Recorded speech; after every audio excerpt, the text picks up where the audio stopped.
Good afternoon. Welcome to the Open Gate Show for Saturday, July 22nd. The Open Gate Show, you hear, you listen, you learn, you can win.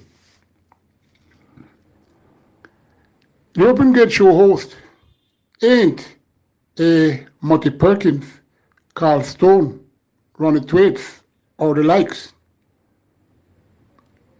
I'm just me trying to make better for all in our local horse racing, including the promoters and the fans and other jurisdictions that governs horse racing.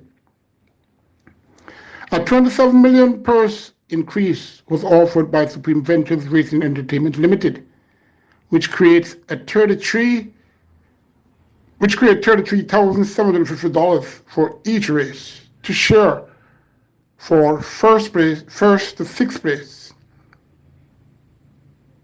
for owners, jockeys, grooms, and breeders.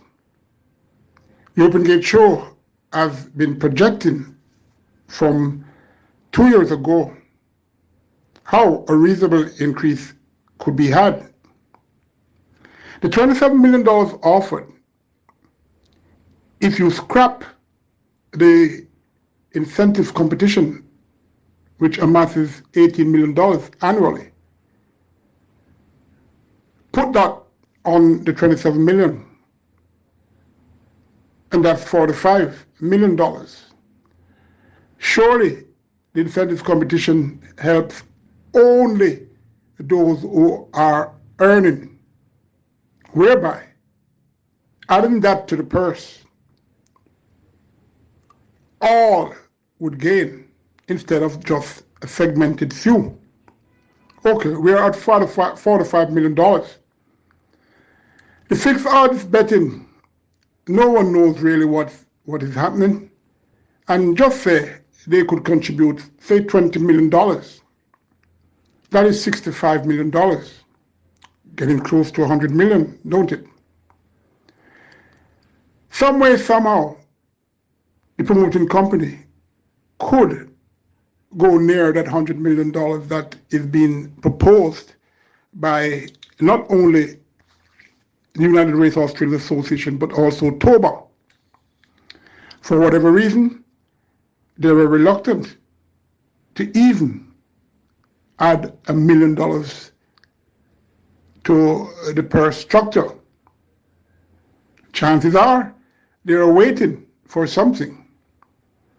And it will be good, because pretty soon, I don't know how we're going to survive.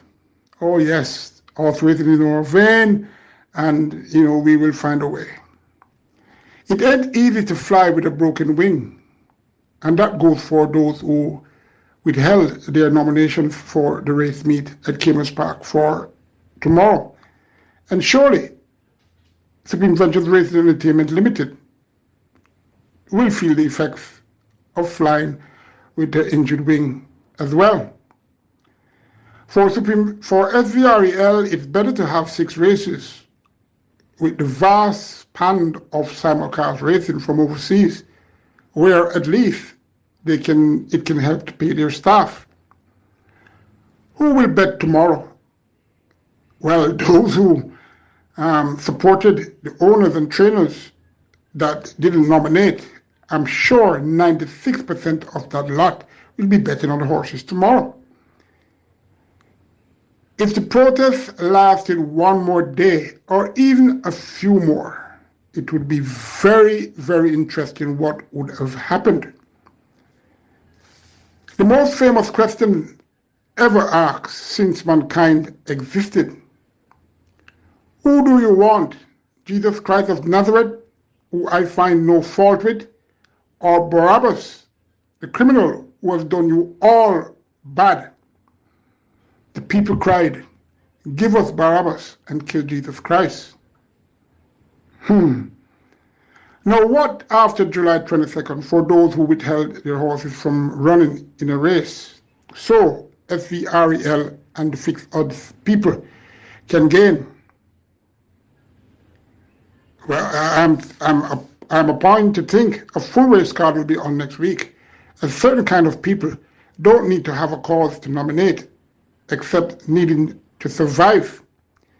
Those who made tomorrow's race meet available, a few have had valid reasons as they are caught in a catch-22 situation. Life is funny. No one wants to die. And surviving in this world at present ain't easy. The once famed pragmatist Walter Mitty once said, "It is fitting and right to die for one's country." Well, that was then. Let's see next week who is going to stand up or go beyond or even stay in the industry. Supreme Ventures Racing and Entertainment Limited, the Betting, Gaming and Lotteries Commission, the Jamaica Racing Commission, owners, Tarbird Owners Breeders Association, United Racehorse Trainers Association, which comprises of trainers, the grooms, the jockeys, blacksmith, the punters, breeders, and all horsemen needs horse racing to get where we would love our beloved sport to be, where all can have a piece of the cake to enjoy.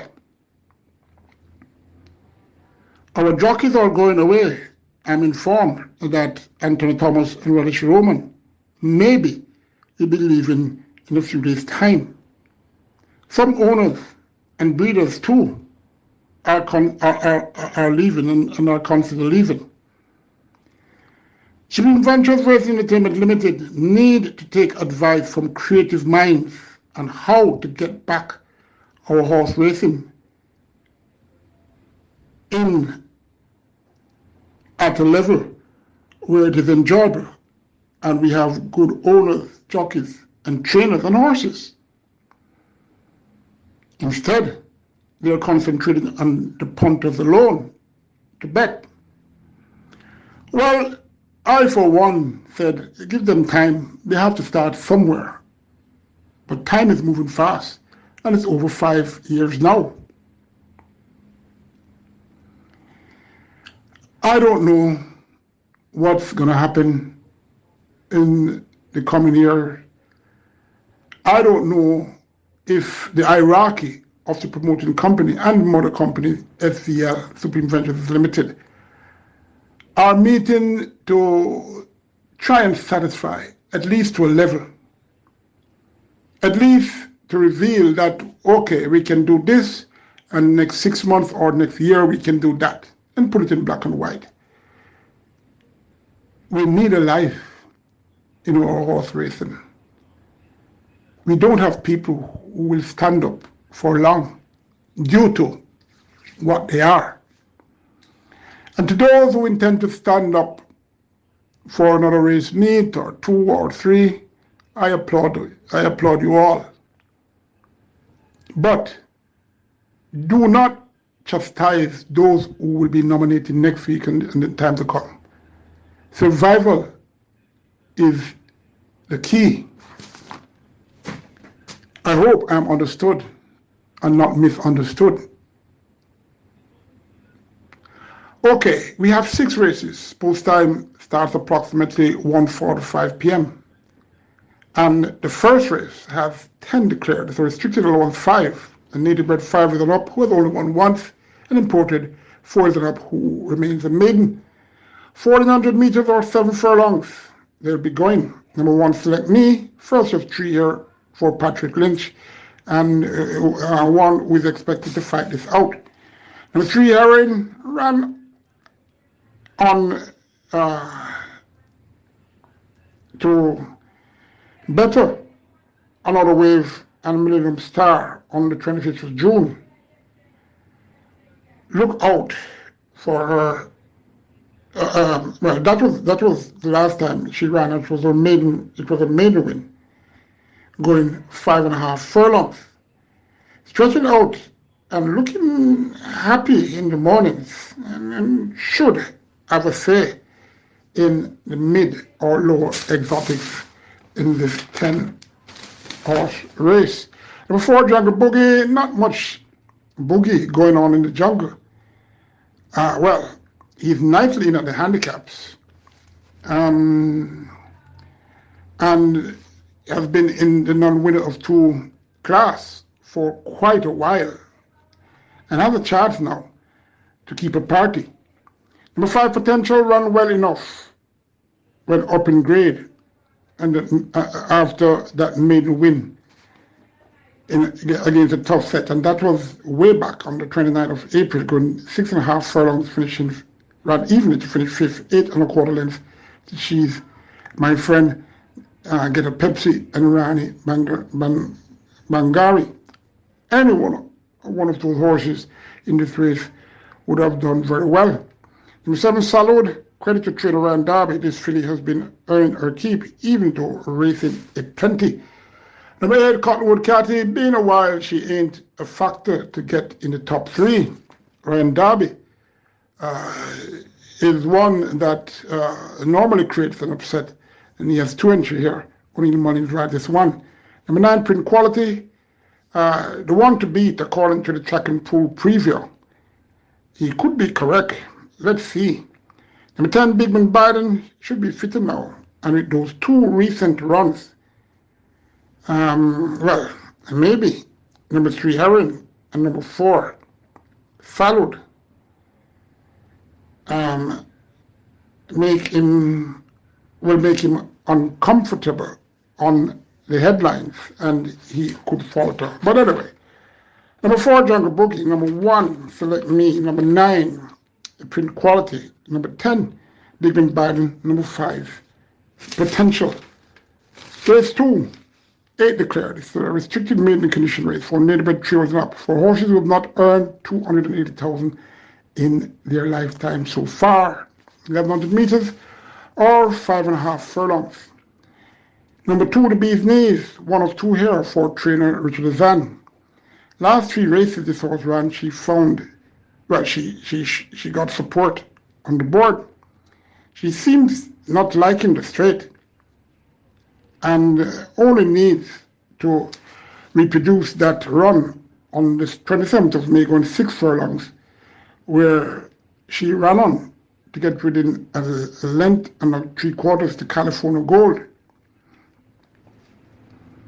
to fight for top honors here. Number 3, Great Commander, ran his best race out the straight, but could use his speed and hold for a placing on the board. Number 5, Lady Bandolari, gets first time blinkers and could get an exotic spot, as she has looked a wee bit different since the last race. Number 7, New Run Links, has no speed, but so do most here. Trainer Jason Acosta can do wonders, and this colt could be closing best of all. Number 8, Minutia, ran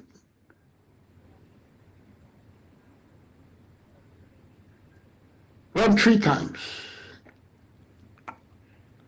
all beyond 7.5 furlongs. And now he's cutting back in distance tomorrow. She's looking very sharp since that last race. And I'm taking number 7, Newland Links, to run on and catch them all.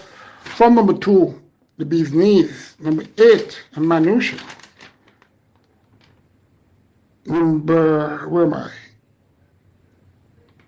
Number 3, Great Commando. And number 5, Lady Bandolari. Special shout out to all fans of the Open Gate Show and all fans of horse racing. And we know that we love horse racing to the very depth of our bones. And, you know, it's a bittersweet race meet tomorrow, but it is what it is. 3rd race goes a mile or 1,600 meters, the main special weight race for native trio, 7 declared. Number 1, Power of Her Highness, will be up in the pace, but the extra furlong may be a bit taxing, some might think. He's well trained for this race and could get the job done. Number 3, Dublin, inconsistent. Number 4, Uncharted, very experienced, but hasn't really stringed 2 consecutive good display to get my attention for a win here. This horse is from a camp that can get them focused suddenly, so beware. Stablemate number 5, Richard Rich. Last 2 starts were very encouraging, and he looks the right choice to fight this out tomorrow. 6 or 7 were declared, but number 7, War Horse, should be a late starter. Top 2, number 5, Richard Rich, number 1, Power of Her Highness. Then number 4, Uncharted, and number 3, Joblin.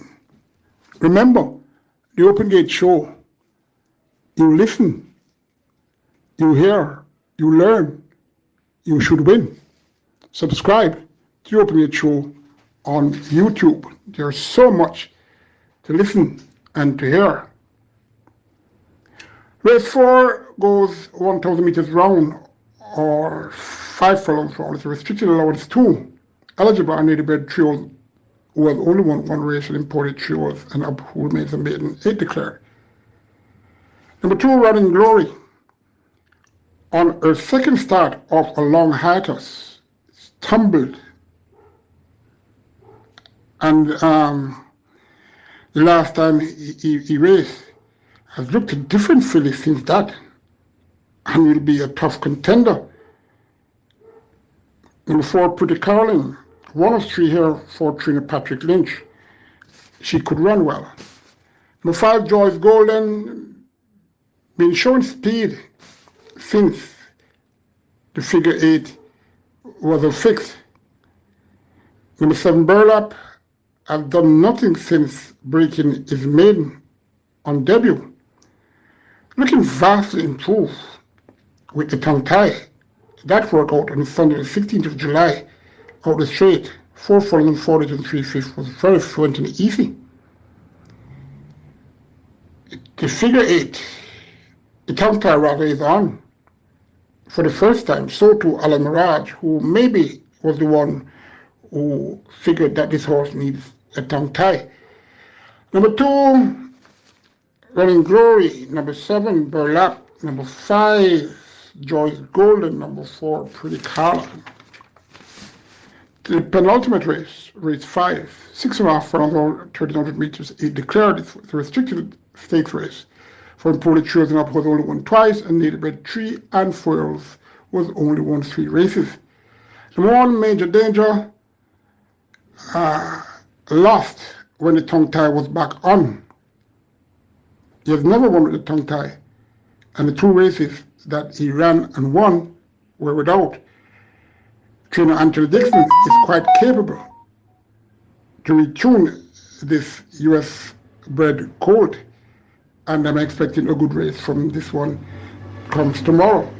Number 4, Essential Quality, big strong filly who is very happy doing her workouts in the mornings. He meets number 8, Acknowledge Me, on worse terms tomorrow. So let's see what will happen with those 2. Number 5, it's that a fact. Change up US imported horse who showed how good he is when slamming opponents on the 8th of July, going 5.5 furlongs, winning all by 6.5 lengths in a time of 1:06 4/5. It is a fact he has 57 kilos, but that won't stop him, as he looked well on Monday, July 17th, galloping 5 furlongs straight easily in 1:01 3/5, first 4 and 47 and a 5th. Number 6, Richard Boss, gets an extra furlong to close on number 5. Is that a fact? Number 8, Acknowledge Me. Super fit and very light filly. As a matter of fact, Green Gold Rush, Acknowledge Me, and Get a Pepsi are 3 very fit horses at Caymanas Park, and maybe the 3 fittest. My selections: number 5, It's Not a Fact. Number 2, Major Danger. Number 8, Acknowledge Me, top 3. Then number 4, Essential Quality. And number 6, Legit Boss for the minor placing. Final race, race 6, goes 5 furlongs straight or 1,000 meters straight. 12 declared. It's an overnight allowance for 3 and up. Number 1, Power Ranking, stringed good displays in last 3 starts. And although badly drawn on the inner, should be a factor in the top 4. Number 3, Colin Blair, loves the straight but has no form line. Number 4, Ring Charmer, gets Anthony Thomas. Number 5, Luxor, has a feather to tote and only needs to duplicate those 2 good displays out the straight. One was on the 25th of February when winning by 2 1/4 lengths, beating Champion Bubbler and Power Ranking. The other was on the 4th of June, 5 furlongs straight. Finished 3rd, 4 1/4 lengths to Yellowstone, and Laura's Lucy was here once again. Luxor has a very good chance, but he has to run on and has to catch stablemate. Laura's Lucy, well, anything can happen. Number 7, Professor, trainer Patrick Lynch, is called the Professor. Number 9, Freedom Street, trained by Patrick Lynch. This one could earn a place in the top 4. Number 11, Laura's Lucy, another Jason Acosta starter here who adores the straight, is better off at the scales over stablemate number 5, Luxor. Got beat by the out of class God of Love the last time. That was on the 1st of June, this horse race, going 5 1/2 furlongs. Finished 2nd, 3 lengths behind that one. Love Lucy will have to be caught. Number 11, Love Lucy, for me, from stablemate number 5, Luxor. Both owned by Jason Acosta's mom, Elizabeth Acosta. Number 9, Freedom Street. Number 1, Power Ranking. Number 7, El Professor for the minor placings. Good luck. I know it's hot. Drink a lot of water. It's good. But you need to get some potassium out of your orange juice and pineapples and those fruits. Remember that. Take care. And I hope you can enjoy the 6th race card.